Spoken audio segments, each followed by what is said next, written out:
10 मई का वाकया जिसमें मस्जिद अल अक्सा, जिसको क़िबला-ए अव्वल के नाम से पूरी दुनिया का मुसलमान जानता और मानता है, वहां पर मासूम लोग आराम से नमाज अदा कर रहे थे।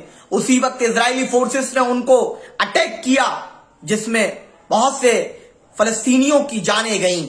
और ये कोई नया वाकया नहीं, हमेशा फलस्तीन के मासूम लोगों पर अत्याचार, सिविलियंस की हत्या इजराइल की तरफ से होती रही है। वो तमाम वीडियोज आते रहे, लेकिन सवाल ये पैदा होता है कि फलस्तीन के साथ किसको खड़ा होना चाहिए और इजराइल के साथ किसको खड़ा होना चाहिए। हर वो शख्स, हमारा ये बिलीफ है, हर वो शख्स जो मानवता को सरोपरि रखता है वो फलस्तीन के साथ खड़ा होगा। Every person who believe in humanity will always stand with Palestine. और जो लोग मानवता के दुश्मन हैं, लाशों के ढेर को देखना चाहते हैं, मासूमों की हत्या का समर्थन करते हैं, बेगुनाहों की लाशों के ऊपर चढ़कर कामयाबी हासिल करना चाहते हैं, वो इजराइल के साथ होंगे। जो कायर लोग हैं वो इजराइल के साथ होंगे, चाहे वो धर्म जाति क्या है ये जरूरी नहीं। फलस्तीन का समर्थन करने के लिए मुसलमान ही होना जरूरी नहीं, बल्कि फलस्तीन का समर्थन करने के लिए बेहतरीन मानव, बेहतरीन इंसान होना जरूरी है। चाहे धर्म उसका कोई भी हो, सिख हो, ईसाई हो, जीव हो, कोई धर्म हो, हिंदू धर्म हो, कोई धर्म हो, क्योंकि ये बात न्याय और अन्याय की है। और जो लोग अन्याय के साथ खड़े हैं वो आतंकवाद का समर्थन कर रहे हैं। और भारत सरकार का स्टैंड एक लंबे अरसे से रहा है कि हमने पैलेस्टाइन का समर्थन किया। तो जो लोग इजराइल का समर्थन कर रहे हैं वो एक तरीके से देशद्रोही है, क्योंकि इंडिया इजराइल के अगेंस्ट में वोट करता आया है। ये हमारा स्टैंड रहा है इंडिया का। और याद रखिए, ये मैं जो पॉलिटिकल सिनेरियो को एक्सप्लेन इसलिए कर रहा हूं कि कुछ लोग जिनके दिमाग में नफरत का गोबर भरा हुआ है वो मुसलमानों से नफरत की वजह से इजराइल का समर्थन कर रहे हैं, जबकि हमारी गवर्नमेंट का ऑफिशियल स्टैंड पैलेस्टाइन के साथ है। तो ये लोग देशद्रोही हुए कि नहीं हुए? और याद रख लीजिए कि तुम जिन ज्यूज का, जिन टेररिस्ट का, मैं ज्यूज भी नहीं कहूंगा, टेररिस्ट ज्यूज का आप सपोर्ट कर रहे हो, याद रखिए उसको गाय माता के साथ आस्था नहीं है। क्यों कर रहे हो आप? क्या कर रहे हो आप? कौन सी पैगाम दे रहे हो मानवता का? आप अत्याचारियों के और आतंकवादियों के साथ खड़े होगे तो याद रखिए बहुत बुरा हश्र होगा अगर ऐसा आप करेंगे। भारतीय जनता पार्टी का एमपी तेजस्वी सूर्या ट्वीट करता है कि हम इजराइल के साथ खड़े हैं।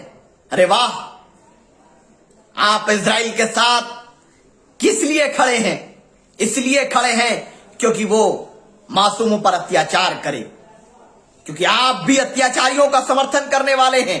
आपकी मानसिकता में अंग्रेजों से मोहब्बत है, इसीलिए ना आपको बड़ी मोहब्बत है। ये सावरकर वाले, गोलवलकर वाले क्यों खड़े हैं, अग्निवार वाले, अब पता चलता है कि क्यों खड़े हैं ये इजराइल के समर्थन में। और चाहे तो इजराइल के समर्थन में खड़े हो जाओ, चाहे इजराइल के समर्थन में लेट जाओ, या इजराइल के समर्थन में रेंगते हुए इजराइल चले जाओ, लेकिन याद रहे इजराइल का आतंक, वो जिसको हम मुल्क ही नहीं मानते, वो खत्म होकर रहेगा इंशाअल्लाह।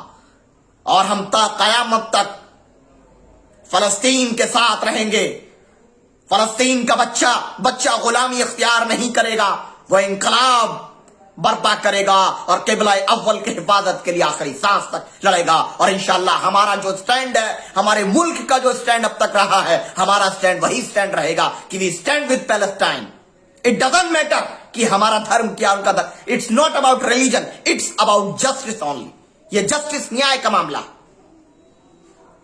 और एक चीज और जो लोग जानते नहीं है हिस्ट्री को, 1947 से पहले पैलेस्टाइन, फॉर एग्जाम्पल, अगर 100 मीटर जमीन है तो 100 मीटर में 100% हिस्सा 1947 से पहले फलस्तीन का होता था। 1947 के बाद लगभग 70% होता था, लेकिन उस हिस्से को कम करते करते करते इजरायली टेरर ने 15% पैलेस्टाइन बचा है और 85% इजराइल हो गया। हमारे लोग दिख जाते हैं, लेकिन यूनाइटेड नेशन को, ह्यूमन राइट्स को, मासूमों पर गिरते हुए बॉम्ब, उड़ती हुई बिल्डिंगें, बेगुनाहों पर होती हुई एयर स्ट्राइक नजर नहीं आ रही। तमाम लोगों को इसमें यूनाइटेडली वर्कआउट करना चाहिए।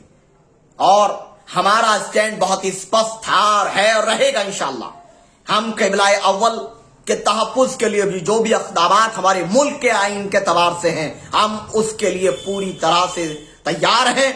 और हमारा स्टैंड कभी भी इजराइल जैसे टेररिस्ट ऑर्गेनाइजेशन के लिए नहीं होगा। जो लोग इजराइल को मुल्क मानते होंगे, मैं इजराइल को वो तंजीम मानता हूं जिस तंजीम का मकसद इंसानों की लाश को बिछाते हुए इस दुनिया में नफरत को आबाद करना है, उससे ज्यादा कुछ भी नहीं है। हम कभी भी इजराइल का फेवर नहीं कर सकते। हम हमेशा फलस्तीन की आवाज बनकर बोलते रहेंगे जब तक जबान रहेगी। इंशाअल्लाह ताला हम फलस्तीन की उन माओं की आवाज को बुलंद करेंगे, उन छोटे छोटे बच्चों की आवाज को बुलंद करेंगे, उन बेगुनाह लोगों की जिनको जेल में या तो कैद में डाल दिया गया या उनको मार दिया गया, उनकी आवाज को हम उठाते रहेंगे, जो भी तरीका अख्तियार करेंगे। लेकिन कल एक अटैक हुआ तो इजराइल में हलचल पैदा हो गई। तुम तो रोजाना करते हो, मैं टेररिस्ट और एक्टिविटी की भी जानिब से होना नहीं एक्सेप्ट करता, लेकिन न्यूटन थर्ड लॉ है, each action has equal and opposite reaction. We never support any kind of activity which is against humanity.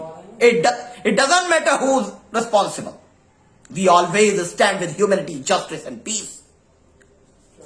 और ये स्पष्ट कर दें कि जो यहां गोबर भग बैठे हैं, तुम मत खुश हो, तुम मत खुश हो। इजराइल स्टैंड करने से कुछ नहीं होने वाला, तुम्हारा स्टैंड निकल जाएगा। अभी देखो क्या होता है। और सभी से अपील है कि आओ सब मिलकर के मुत्तहिद होकर के, हम होल उम्मा इज लाइक अ बॉडी, हम एक बॉडी की तरह हैं।